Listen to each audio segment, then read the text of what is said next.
Hello everyone, and welcome to the Friends of Trees Green Space Crew Leader Training. In this short video, we'll give you some background about Friends of Trees and our Green Space program. This includes information on environmental justice principles and how it guides our work. This training has two components, a virtual part and an in-person training. The virtual component consists of one video. We expect it will take you about 30 minutes to complete the virtual part. The last step of our virtual training will be to complete a review. Please don't stress about this part. It's just our way of tracking who has completed the training. If we don't receive a completed review from you, you will not be able to take part as a crew leader this season. We want to see you all leading crews at our plantings, so make sure to complete the training and submit your review by the deadline. Now, before attending the in-person training, you must have completed the virtual part. When we meet in person, we will go over what it's like to be a crew leader and learn planting techniques. During this, you will have the opportunity to practice and ask questions alongside a new cohort of crew leaders. There is a lot of information to share with you, so please feel free to go at your own pace and write down any questions you may have. You can then submit those questions in the review portion, and we'll be sure to answer them during the in-person training. I encourage you to check out the resources and support section at the bottom of this page. It contains a downloadable PDF of our crew leader manual, which is a great resource to reference for clarification on the materials. The manual also has the contact information of Friends of Trees staff that you may need to get in touch with. And with that, I'll leave you to the training. Again, thank you so much for joining the Friends of Trees Crew Leader team. We look forward to meeting you in person soon. Friends of Trees is an urban community forestry nonprofit. Community forestry is an evolving branch where the local community plays a significant role in forest management and land use decision making. It involves the participation and partnership of various collaborators, including community members, governmental agencies, and non-governmental organizations. Friends of Trees is dedicated to engaging members of the community in planting, maintaining, and caring for our urban forest. Through our work, we unite community members and inspire public stewardship of urban trees and natural areas. The organization was founded in 1989 by a community member named Richard Seidman. Inspired by the National Global Relief Program, he wanted to create an organization that helped the environment by bringing people together to plant trees. As a result, he was able to beautify Portland neighborhoods and natural areas. This grassroots effort became known as the Portland Tree Brigade, later becoming Friends of Trees. Today, Friends of Trees is a nationally recognized regional leader in improving the urban tree canopy and enhancing sensitive natural areas through programs delivered by thousands of volunteers like you. Now, the land on which we as an organization sit, occupy, and work on are the traditional homelands of many indigenous peoples. The Multnomah, Cathlamet, Clackamas, Cowlitz bands of Chinook, Tualatin, Kalapuya, Malala, Yamhill, and Santiam peoples made their homes along the Columbia River and in the Willamette Valley. Present day, these areas are referred to as Multnomah, Clackamas, Washington, Polk, and Marion counties. We are on this land because of the forced removal of its traditional people to reservations. This freed up land for white settlers and also attempted to eliminate and assimilate indigenous peoples. We invite you to join us in our shared responsibility to consider our roles in reconciliation, decolonization, and allyship. We want to take a moment to talk about environmental justice because it is a principle that guides the decisions we make and the work we do at Friends of Trees. Environmental justice explores the intersections of environmentalism and social justice and is a principle that everyone, regardless of race, class, gender, orientation, ability, religion, age, or origins, should have access to the benefits of the environment. Our environment can be defined as where we live, work, play, and learn. Environmental justice calls attention to the deliberate ways that historically marginalized communities are unduly affected by environmental contamination, degradation, or lack of access to clean natural resources. Racist housing policies and decades of systemic injustices and disinvestment have left redlined communities with a lack of access to green spaces and their benefits, and are thus more exposed and vulnerable to the negative effects of climate change, pollution, and environmental degradation. When inequalities are wide, the imperatives of day-to-day survival for the impoverished may overshadow worries about tomorrow. Individuals with more economic and social burdens are less likely to speak out against the injustices, and if they do, they lack sufficient economic and political power to prevail. With less inequality, people are better able to defend the air, water, and other natural resources on which their health and well-being depend. We at Friends of Trees believe that access to nature and its benefits, including the opportunity to volunteer and participate in community greening efforts, is a human right, and we are actively working to address the inequities that have created the current landscape. Our Green Space program plants native trees and shrubs along waterways, in parks, and at the interfaces of urban and natural areas. Through this work, we aim to provide cleaner water, soil, and air for both humans and wildlife, as well as help create a safer space for individuals to recreate and enjoy the outdoors.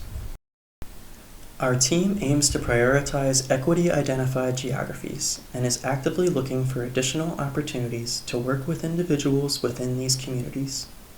As a Green Space crew leader, you are an integral part of this important work. We appreciate you for joining our team and helping to create a safer and more inclusive atmosphere for everyone at our events. We are at the growing edge of the urban forest in our region. So what is the urban forest? Urban and community forests are in the cities and neighborhoods where we live. They include trees along streets, in parks, in your backyard, and in natural areas. Trees are valuable and provide social, economic, and environmental benefits for our communities. They slow down stormwater by intercepting it and storing water. This reduces runoff from parking lots and streets during heavy rainfall. Their roots also hold heavy metals, keeping them near the soil surface, thereby reducing how much ends up in our waterways. This benefits 15 different federally protected fish species found in the communities where we plant. Having a healthy native plant assemblage is also important for the urban forest. They reduce erosion along stream banks, shade our waterways, and support native wildlife. Furthermore, the leaves of trees and plants filter harmful pollutants out of the air, such as the invisible particulate matter from car exhaust, cleaning the air for us. Trees and green spaces also provide other benefits to human health and wellness. Studies have shown that trees and natural areas reduce stress, improve concentration, and lower blood pressure levels. Natural spaces provide a sense of belonging and place and can help improve mental health. And the best part about investing in the enhancement of our natural areas? The longer they grow, the more benefits they provide. That's why so many local communities prioritize community forestry and are partnering with Friends of Trees. From the edge of the Columbia Gorge to the farmlands of Washington County and up and down the Willamette Valley, our Green Space program enhances natural areas, increases habitat, improves watershed health, and plants in large quantities, about 1,000 to 2,000 native trees and shrubs per planting.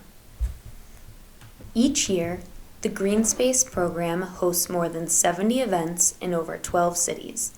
And every season, we have over 5,000 volunteers who donate over 10,000 hours of their time. With their dedication and efforts, we were able to plant around 50,000 native trees and shrubs in the region in the last year. In order to do this, we partner with a variety of groups and municipalities. Some include Clean Water Services, Columbia Slough Watershed Council, East Multnomah Soil and Water Conservation District, and many more. In a collaborative effort, we develop a habitat enhancement plan that contractors and volunteers like yourself help us put in place, oftentimes over the course of many years. After this training, you will be joining the ranks of other green space crew leaders who volunteer their time every year to lead community members in planting and caring for native plants. Volunteers are the backbone of our organization, and we could not do what we do without the support from people like you. Thank you so much for being a part of our community. We work in a variety of urban green spaces. This includes neighborhood parks, uplands, wetlands, and riparian areas. These areas are important for neighborhoods because they provide easy access for recreation. Studies reveal that being in nature has a powerful positive effect on the mind, body, and spirit.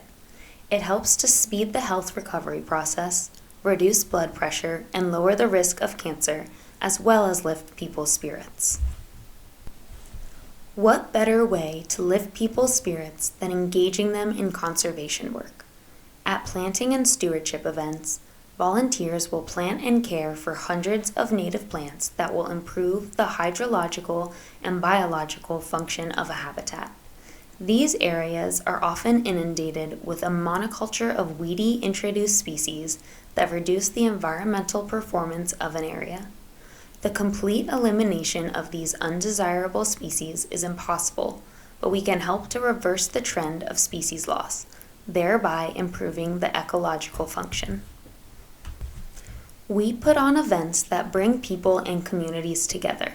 Fantastic volunteers like you help to plant and care for native trees and shrubs, pull ivy, and cut back blackberries.